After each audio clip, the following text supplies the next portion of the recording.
everybody! This week on Ask Kristen, I'm talking about one of my least favorite words. Not because it makes me sad when people call me that. I'm actually pretty pumped to talk about feminazis today.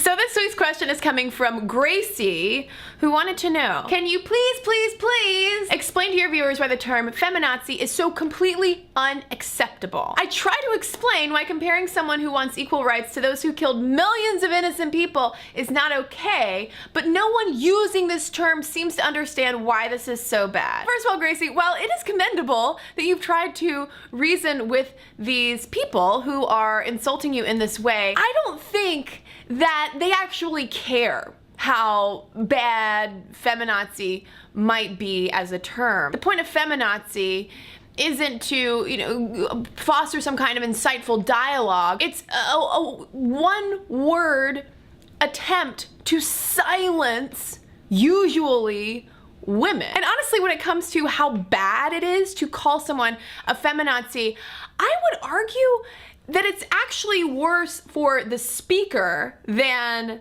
the so-called feminazi. It reveals so much about how little you think about women, and ultimately how scared you are of power being taken away, of dynamics being shaken irrevocably out of control, of people no longer knowing what to do, what their roles can be, and thus being probably emasculated or defeminized. How did this whole feminazi thing get started in the first place? Conservative radio host, author, and I don't know, semi-pundit, I guess you could call him, Rush Limbaugh, in the late 80s and early 90s made feminazi a term. Limbaugh first coined feminazi to describe, and I quote, a woman to whom the most important thing in life is seeing to it that as many abortions as possible are performed. And friends, I'm gonna tell you one thing. She doesn't exist. But don't just take it from me.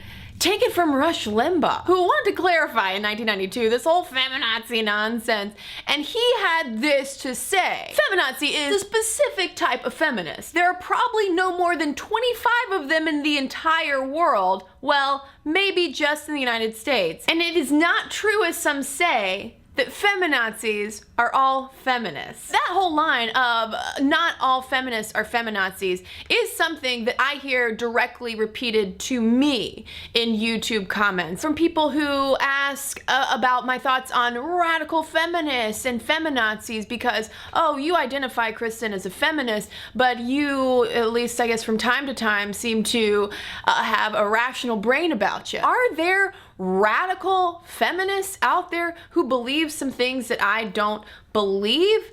Yeah. And I would argue that even calling those people feminazis is a bunch of baloney. There are no feminists out there who are rallying for as many abortions as possible. There is so much misconception between being pro-choice and pro-reproductive rights and pro-abortion. Those are entirely different things, and they're often conflated for the sake of trying to silence women and restrict women's rights. At the root of this whole feminazi logic is fear. We have falsely created this image of the feminazi who is to blame for all of the things that confuse us and make us nervous about modern society, rather than taking a look around, practicing a little bit of empathy, looking beyond our own backyards and beyond our own noses, and not being so scared of other people. People, even more importantly, having voices and autonomy and rights. So Gracie, I totally agree that comparing feminists to a group of heinous woman-hating individuals responsible for a mass genocide is at best just a little bit off base, and at worst, historically disrespectful and minimizing of the actual real lived horrors of the Holocaust that continue to reverberate in our society and in Jewish culture today. For the many times that I have been called a feminazi, especially on YouTube, you know what it tells me? For that person, that's the most eloquent way they know to say shut up. And you know what?